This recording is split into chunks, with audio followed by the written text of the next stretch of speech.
السلام عليكم ورحمة الله وبركاته.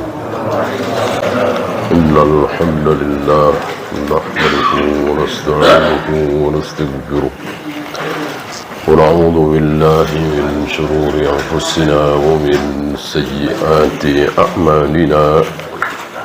من يهده الله فلا مضل له ومن يضلل فلا هادي له. أشهد أن لا إله إلا الله وحده لا شريك له وأشهد أن محمدا عبده ورسوله وبعد. Kita melanjutkan kaidah mengimani sifat Allah, agar dengan kaidah ini kita tidak terjerumus ke Mu'tazilah, ke Asy'ariyah, Maturidiyah, Jahmiyah, Jawariyah, dan seterusnya, agar kita terus berada pada Ahlus Sunnah, yaitu Rasul dan para sahabat. Bagaimana Rasul dan para sahabat mengimani sifat-sifat Allah.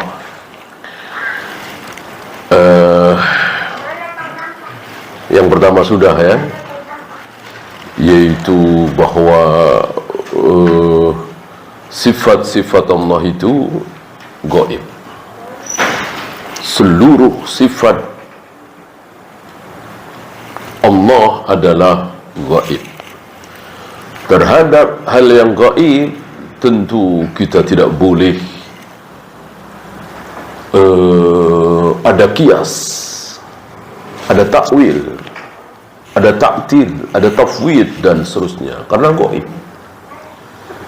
Sebagaimana ketika kita dikasih tahu oleh Allah dan Rasulnya tentang surga, tentang neraka, tentang siksa kubur, tentang Isra Mi'raj, ini semua gaib, maka kita hanya bisa mengimani apa adanya.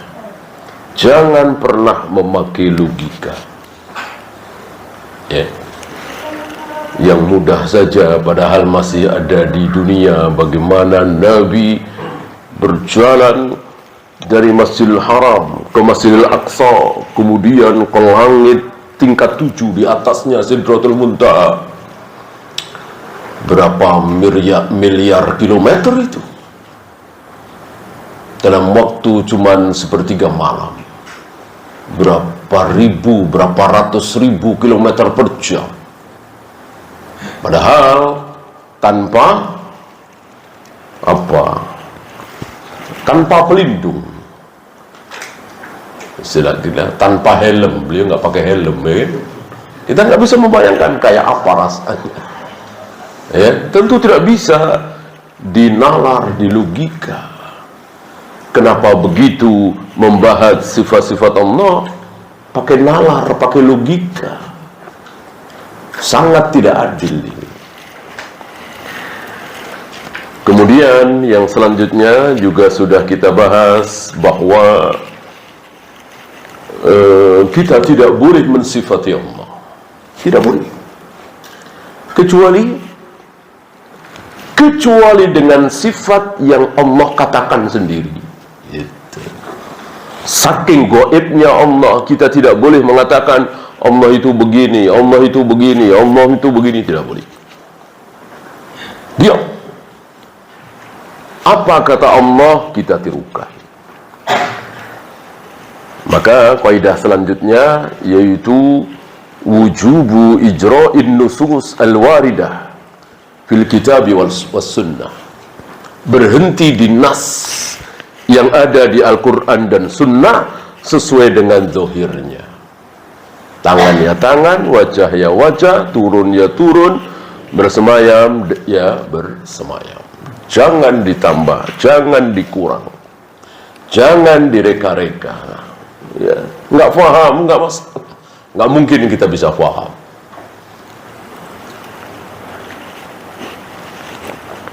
Terhadap para malaikat saja kita nggak mungkin bisa faham.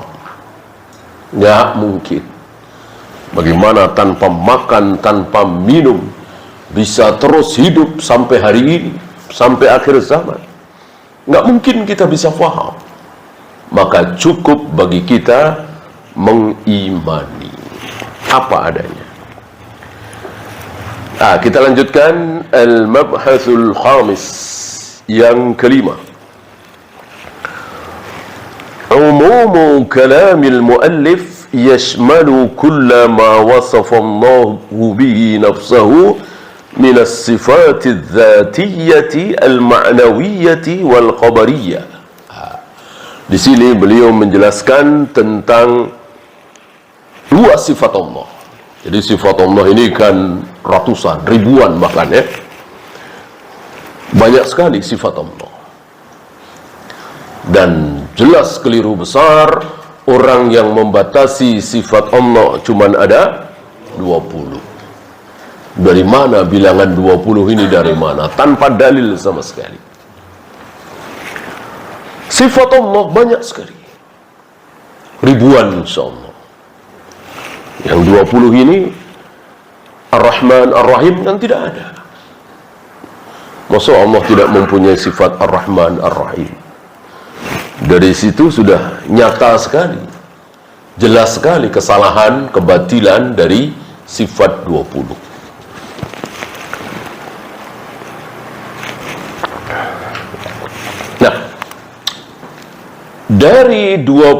Dari ribuan sifat Allah itu dibagi menjadi dua. Dibagi menjadi dua sifat, dua kategori, yaitu zatiyah dan fi'liyah. Zatiyah dan fi'liyah. Apa zatiyah? Sesuai dengan namanya, zat. Berarti sifat tersebut terus menempel di zat Allah, tidak pernah hilang. Ada terus. Apa misalnya? Tentu banyak sekali. Hidup, melihat, mendengar, berilmu, bijaksana, berkuasa. Pernahkah Allah tidak hidup? Enggak mungkin. Pernahkah Allah tidak melihat? Tidak pernah. Pernahkah Allah tidak mendengar? Enggak mungkin. Berarti Allah selalu hidup, selalu melihat, selalu mendengar, selalu bijaksana, selalu berkuasa. Zatiyah. Sesuai dengan namanya, menempel pada zat Allah. Sebaliknya fi'liyah. Dari kata-kata fi'il, amal, apa? Perbuatan. Perbuatan Allah. Apakah perbuatan itu selalu menempel pada diri Allah, selalu dilakukan oleh Allah? Ya tidak. Tidak. Ya, kadang melakukan, kadang tidak. Kadang Allah murka, kadang tidak. Kadang Allah malu, kadang tidak. Kapan Allah malu? Masih ingat ya? Kadang Allah tertawa, kadang tidak. Kapan Allah tertawa? Masih ingat ya? Ketika ada dua orang saling bunuh-bunuhan gitu. Kapan Allah murka, kapan Allah ridho, kapan Allah benci, kapan Allah mencintai, itu terserah Allah. Dan tidak terbayangkan oleh akal kita, di waktu yang sama, di detik yang sama, Allah marah kepada si A, Allah senang kepada si B. Gitu ya. Kalau kita mungkin sulit di waktu yang sama, di detik yang sama, kita melakukan dua perbuatan yang berlawanan. Ya senang juga, ya marah juga. Ya ridho juga, ya benci juga. Allah sanggup melakukan ribuan pekerjaan di detik yang sama, di waktu yang sama. Mudah bagi Allah.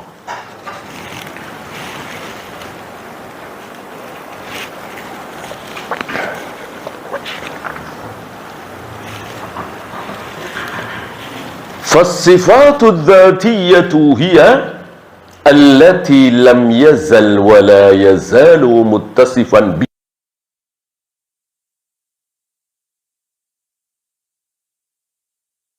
dari Allah tidak pernah lepas sedetik pun. Tadi contohnya beliau mencontohkan hidup, berilmu, berkuasa, dan seterusnya. Ya.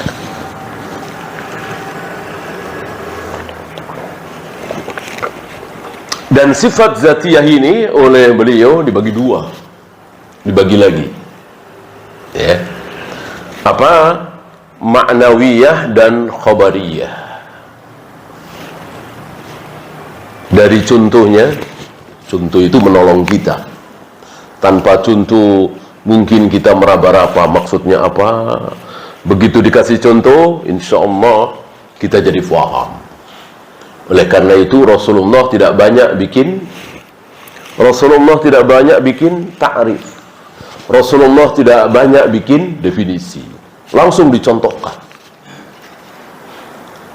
Rukun Islam misalnya salat, puasa, zakat, haji. Nabi nggak bikin ta'rif, nggak bikin definisi. Wahai para sahabat, salat adalah ibadah yang diawali dengan takbir, diakhiri dengan salam, di dalamnya ada Al-Fatihah, ada ruku, ada sujud, dan seterusnya. Rasul tidak bikin ta'rif, langsung contohkan. Salat ya begini ini, puasa ya begini-begini.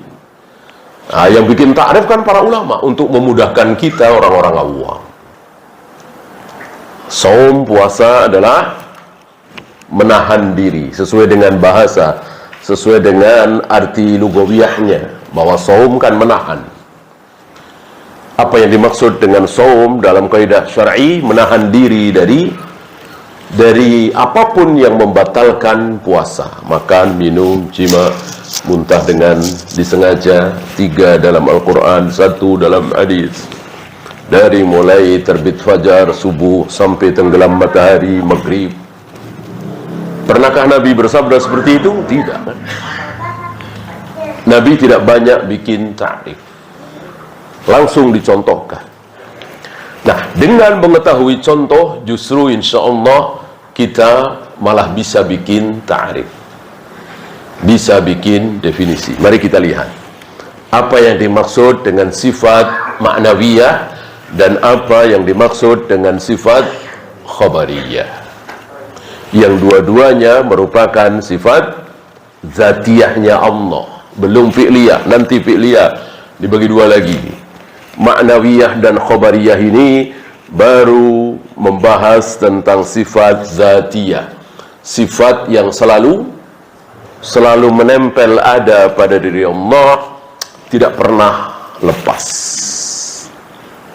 Beda dengan fi'liyah nanti.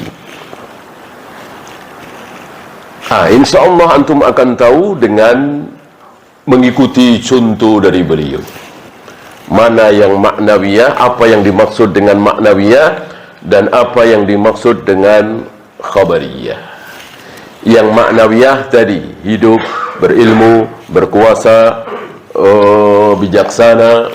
Bisa kita tambahkan melihat, mendengar, berilmu, gitu ya. Apa? Coba dibandingkan dengan khabariyah. Yang khabariyah adalah mempunyai 2 tangan, mempunyai wajah, mempunyai 2 mata. 3 yang beliau contohkan. Bisa kita tambah, memiliki jari, memiliki telapak tangan, memiliki betis. Ini semua berdalil. Ini semua qala Allah wa qala Rasul. Ya.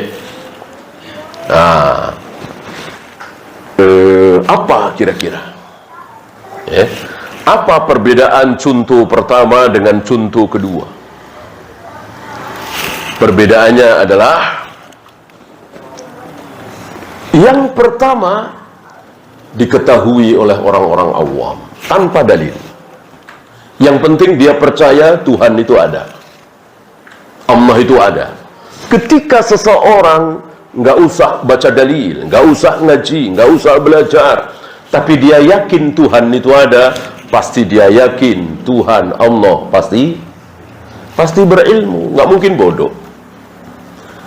Saya kira tidak ada orang yang mengaku Tuhan itu ada, dia menyembah Tuhan, menyembah Allah, lalu dia beranggapan bahwa Allah kurang pintar. Saya kira nggak ada. Sebodoh-bodoh seorang muslim, bahkan Yahudi, Nasrani, saya kira tidak ada yang mengatakan Tuhan bodoh atau kurang pintar. Ya pintar, tapi kurang jenius Tuhan itu. Saya kira nggak mungkin. Nggak mungkin. Pasti mengakui, pasti pintar. Apakah Tuhan Maha Tahu? Pasti. Jawabnya Maha Tahu, mantap, tanpa ragu-ragu. Maha melihat? Pasti. Maha mendengar? Pasti. Nggak usah baca dalil, nggak usah ngaji, nggak usah belajar, dia pasti meyakini. Nah, kecuali orang yang tidak percaya adanya Tuhan, lain lagi. Nggak usah dibahas. Kita membahas manusia yang percaya adanya Tuhan, dan itu mayoritas. Yang tidak percaya adanya Tuhan sangat-sangat minoritas, sedikit sekali. Dan sebetulnya mereka itu bohong karena kesombongannya aja. Ya, bohong karena kesombongannya, mungkin saking cerdasnya, mungkin saking hebatnya, lalu sombong. Ya, misalnya siapa kita pernah dengar ya, ketika dia bikin proyek besar dengan sombongnya, nggak ada kekuatan yang bisa menghentikan proyek saya ini, bahkan Tuhan tidak bisa menghentikan. Itu sebetulnya bohong dia karena kesombongannya. Fitrahnya tidak mungkin dia jujur mengatakan seperti itu. Ya, nggak usah jauh-jauh. Fir'aun dengan sombongnya menolak adanya Tuhan. Tuhannya Musa dengan sombongnya mengaku dirinya Tuhan, tapi bohong. Itu cuma di mulut doang. Di hati meyakini Tuhan itu ada. Dan itu diucapkan ketika timbul tenggelam. Ketika sudah tidak ada harapan lagi, ketika sudah tidak ada yang bisa menolong dia. Biasanya begitu. Orang-orang sombong yang dengan congkaknya dia bohong Tuhan tidak ada ketika bahaya mengancam. Ya, di tengah lautan terombang-ambing sendirian, ombak begitu besarnya, dia akan jujur, ya Tuhan, gitu. Ya Tuhan, gitu. Kalau dia pernah mendengar nama Allah, insya Allah dia akan menyebut, ya Allah, tolonglah aku, gitu ya. Kan di awal sudah dijelaskan oleh beliau, hampir tidak ada manusia yang betul-betul yakin Tuhan itu tidak ada. Hampir nggak ada manusia seperti itu.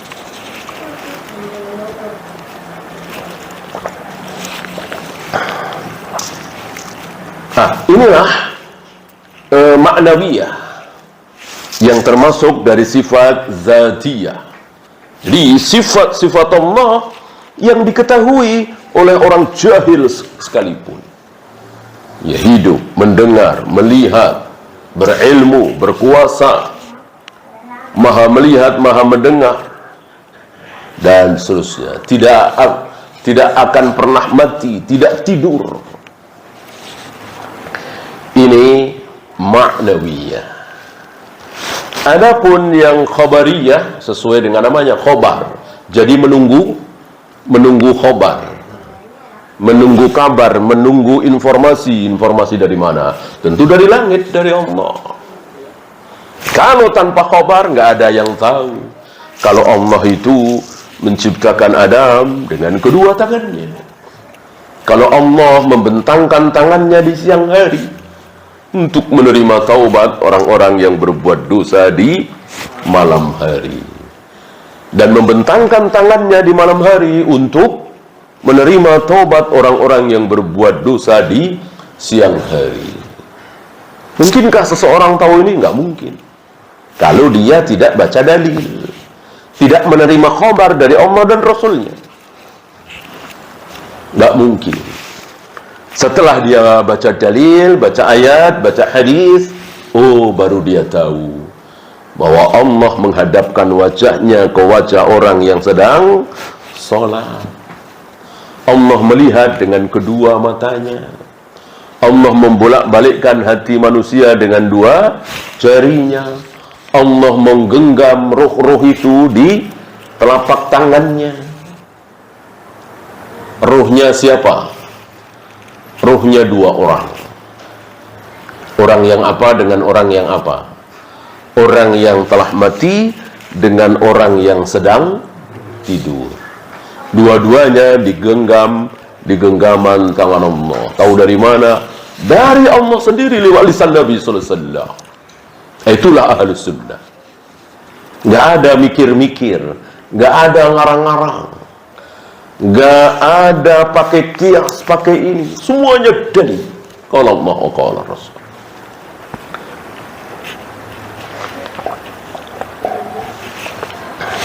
Ini kira-kira dua perbedaan antara ma'nawiyah dan khabariyah.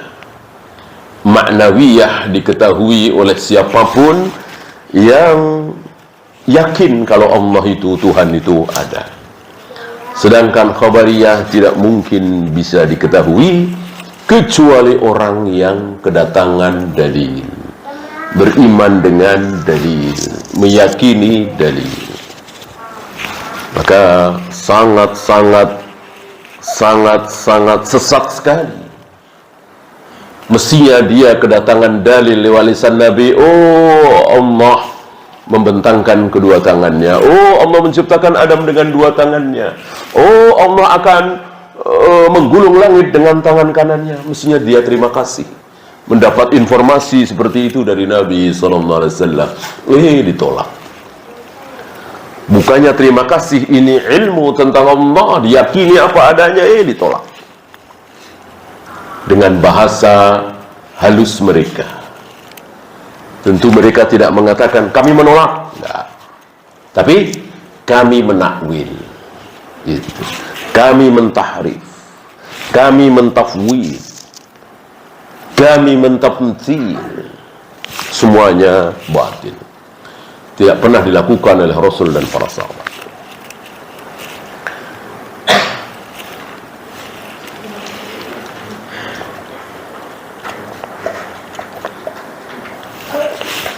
Naziruhu ab'adun wa ajza'un lana. Kalau di kita mungkin kita bilang anggota badan, ya kan? Tangan, kaki, wajah, betis, jari, genggaman tangan. Kalau di kita anggota badan, ab'ad, ajza, anggota badan, fisik, jisim. Kalau di Allah tidak boleh. Tidak boleh. Maka kalau ada pertanyaan, apakah Allah memiliki jari, memiliki tangan, memiliki mata? Ya. Kalau begitu Allah punya fisik? Enggak. Kalau begitu Allah punya jisim, anggota badan? Tidak. Karena untuk mengatakan bahwa Allah punya jisim, punya fisik, harus pakai dalil. Mana dalil? Kalau ada dalil, lillahi ajsam, lillahi ajza, lillahi ab'ad, tentu sami'na wa ata'na. Allah memiliki anggota badan, Allah punya fisik, Allah punya jisim. Jika ada ucapan seperti itu dari lisan Nabi, sami'na wa ata'na. Kalau tidak ada, sudah. Allah punya jari, punya tangan, punya wajah, tapi itu bukan anggota badan. Kalau kita, iya, anggota badan. Loh, kok begitu? Ya makanya jangan samakan sifat Allah dengan sifat kita. Jangan samakan wajah Allah dengan wajah kita. Jangan samakan jari Allah dengan jari kita, dan seterusnya.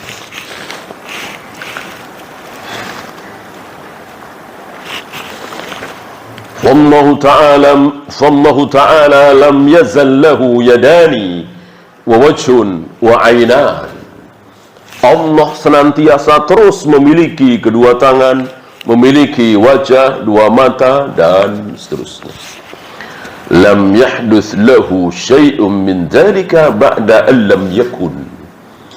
Tidak mungkin Allah kehilangan tangannya, atau dulunya tidak bertangan lalu muncul tangannya, dulunya tidak ada jarinya muncul jarinya. Tidak mungkin. Tidak mungkin.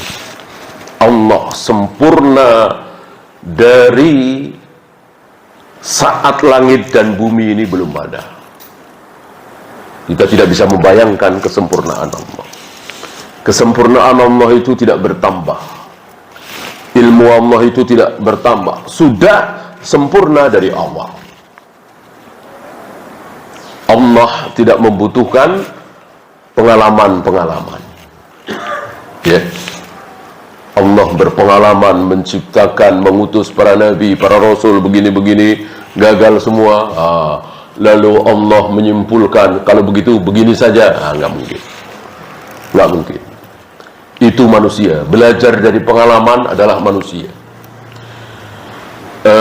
Allah tidak. Allah tidak perlu belajar. Allah sudah berilmu dengan ilmu yang sempurna dari semenjak langit dan bumi belum diciptakan.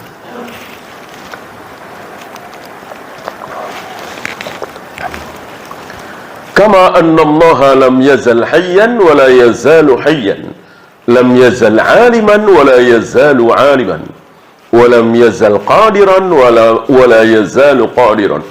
Sebagaimana Allah senantiasa hidup, tidak pernah mati, senantiasa berilmu, tidak pernah bodoh, senantiasa berkuasa, tidak pernah lemah, dan begitu seterusnya. Penuh dengan sifat-sifat kesempurnaan. Tidak ada kurang sedikit pun. Dan sifat-sifat seperti apa misalnya? Adil, kasih sayang, penyantun, rahim, rauf, itu kalah oleh kekuasaan dan ilmu Allah. Maksudnya, kalau Allah pengasih, penyayang, kenapa Allah menciptakan iblis? Kenapa Allah menciptakan setan? Kenapa Allah menciptakan neraka? Ya kan? Ini pertanyaan sederhana. Jawabnya itu. Ya. Kalah oleh ilmu Allah, kekuasaan Allah. Justru ini untuk menunjukkan bahwa Allah itu berkuasa. Untuk menyiksa siapapun yang Allah kehendaki, untuk mengazab siapapun yang Allah kehendaki. Mutlak ilmu Allah di semua versi. Adapun kasih sayang, keadilan, itu beda versi. Beda versi. Mungkin versi kita, atau taruhlah versi Yahudi, atau versi orang kafir, kalau Allah mentakdirkan bayi yang masih merah, ada yang masuk surga, ada yang masuk neraka, berarti Allah tidak adil. Itu versi orang kafir, versi orang Yahudi barangkali, atau versi Mu'tazilah, Qadariyah. Ya, kita punya versi sendiri, versi Ahlus Sunnah, versi Allah dan Rasulnya. Allah mentakdirkan, merencanakan bayi yang masih merah ini nanti akan masuk neraka, tidak mungkin surga. Apapun yang terjadi. Adil? Adil. Adil versi siapa? Versi Allah. Begitu kira-kira. Ya. Maka jangan kita memaksakan memakai versi kita. Seperti Mu'tazilah, Qadariyah. Mereka punya versi sendiri.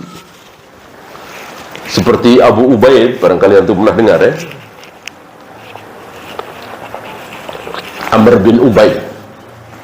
Dia mengatakan, kalau tabbat yada Abi Lahab wa tab, bahwa Abu Lahab pasti akan masuk neraka.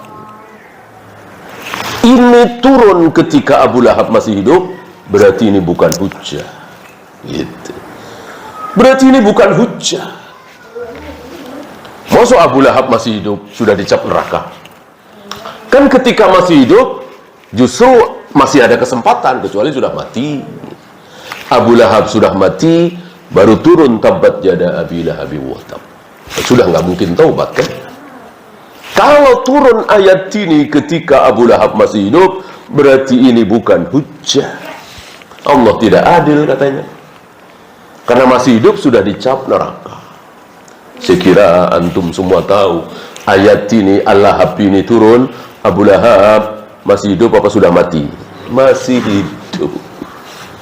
Masih hidup. Adilkah Allah? Adil. Karena Allah Maha Adil. Mudah menjawabnya. Karena Allah Maha Adil, maka seluruh keputusan Allah, kehendak Allah pasti adil. Apapun bentuknya. Walaupun pahit sekali dirasa oleh kita, kita merasakan luar biasa sedihnya. Dalam keadaan seperti itu, kita wajib meyakini dan mengatakan Allah adil kepada saya. Gitu. Walaupun nggak salah apa-apa, dilahirkan dalam keadaan nggak punya tangan, nggak punya kaki. Padahal nggak salah apa-apa, orang baru lahir. Lalu dibesarkan dengan penuh kasih sayang oleh kedua orang tua kita misalnya. Lalu kita melihat, selama melihat manusia tidak ada yang seperti kita. Ya, paling patah jarinya, buntung tangan satu. Ini kedua tangan kita nggak ada, kedua kaki kita nggak ada. Nggak bisa apa-apa. Tergantung orang lain. Ya, bolehkah mengatakan Allah tidak adil? Tidak boleh. Walaupun pahit sekali, sedih sekali, dan nggak salah apa-apa kan kita. Terserah Allah. Allah adil. Kenapa? Karena Allah memperlakukan apa yang menjadi milik Allah. Terserah. Si ini dibikin kaya, yang ini dibikin miskin.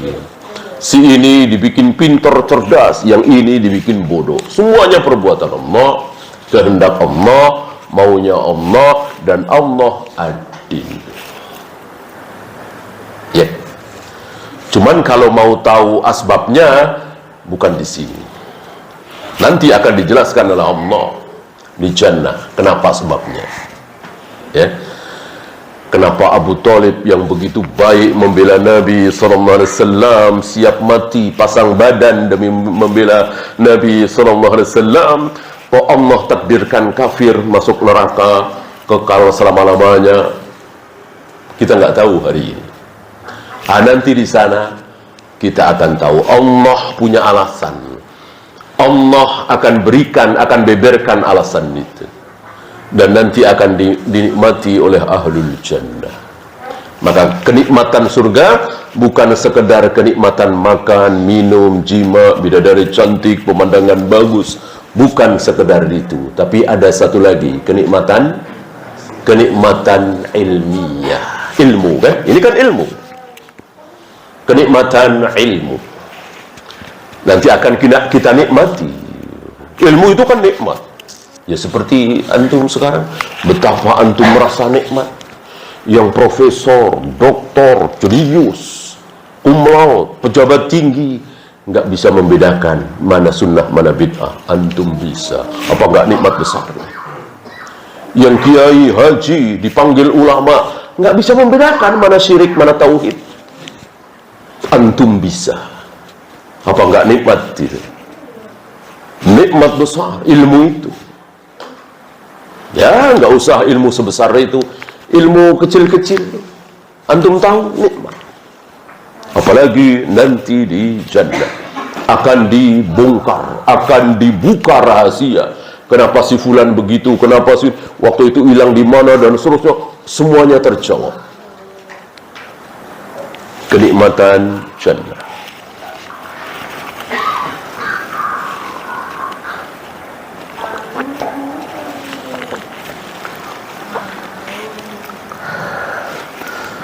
laisa hayatuhu tatajaddad.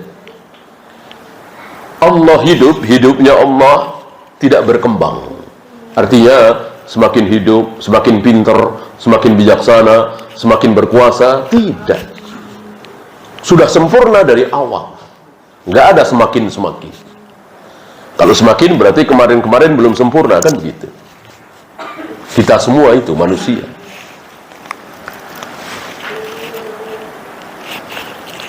Sepertinya malaikat saja tidak seperti itu. Ya. Sepertinya malaikat tidak seperti itu. Malaikat ya berilmu sebagaimana ilmu pemberian dari Allah. Maka malaikat pencabut nyawa, malaikat maut akan mencabut nyawa dengan ilmu yang Allah berikan. Tidak berdasarkan pengalaman demi pengalaman. Ya. Ini pengalaman saya nyabut nih, kalau yang begini ini susah nih. Kalau yang begini ini gampang nih. Nah, ini biar susah begini, enggak ada seperti ini. Ya, ilmu para malaikat itu ya tidak berkembang. Sudah seperti itu, tidak seperti kita. Lahir tidak tahu apa-apa, kemudian mendapatkan ilmu, dikasih ilmu oleh ayah ibunya dan seterusnya. Begitu juga kekuasaannya, begitu juga pendengarannya. Ya. Bal huwa mautsufun bihadza azalan wa abadan. Seluruh sifat-sifat Allah itu azali, selama-lamanya, dari awal sampai akhir sempurna. Nah, yang baru itu bukan pendengaran Allah. Yang baru itu bukan penglihatan Allah, tapi melihat, mendengar baru, mendengar sesuatu yang baru, maksudnya begitu. Ya.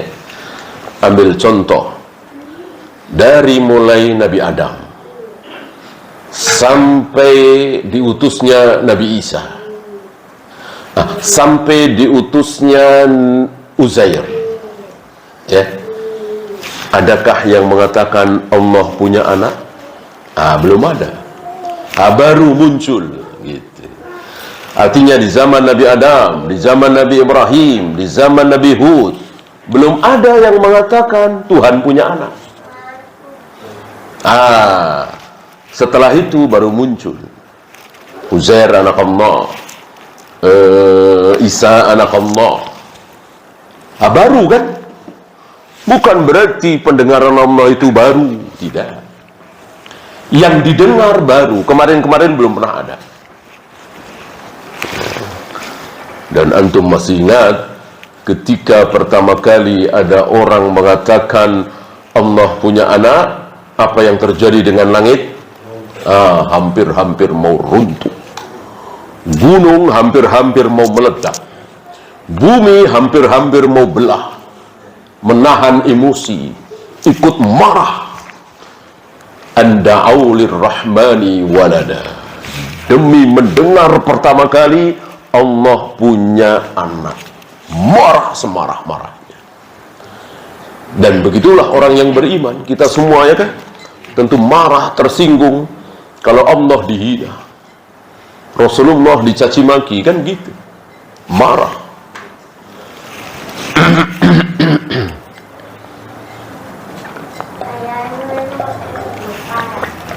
Maka alangkah buruknya ya,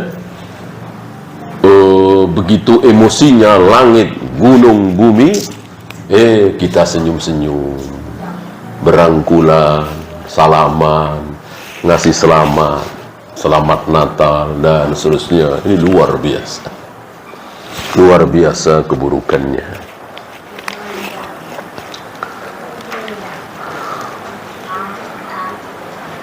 Beliau membuat permisalan. Ini bukan kias terhadap akidah, bukan. Ini masalah pemahaman ini. Fa'ana mathalan indama asma'ul azan al-an. Mungkin waktu itu sedang azan. Ini kan beliau, kitab ini kan ditulis dari ceramah beliau kan, muhadarah beliau di Masjid Nabawi kan, Masjidil Haram ya. biasa antara habis maghrib sampai isya, kemudian dilanjutkan sampai qomat kan. Mungkin waktu itu sedang azan. Fa ana masalan indama asma'ul azan al-an. Ambil contoh misalnya sekarang saya mendengar azan, kata beliau. Fa hadza laisa ma'nahu annahu hadathun li. Ini bukan berarti bahwa pendengaran saya itu baru, bukan. Pendengaran saya bukan baru sekarang, tapi sudah kemarin-kemarin saya mendengar. Ya, yang baru apa? Yang baru itu mendengarkan azan yang sekarang. Ya, adapun pendengaran saya bal huwa mundu khalaqahullahu fi.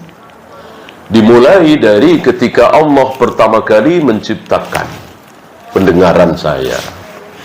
Ya. Lakinnal masmu'a yatajaddad. Yang baru itu yang terdengar. Begitu kira-kira permisalan dari beliau. Iya, silakan azan dulu. Sallallahu ala Muhammadin sallallahu alaihi wasallam wa akhiru da'wana alhamdulillahi rabbil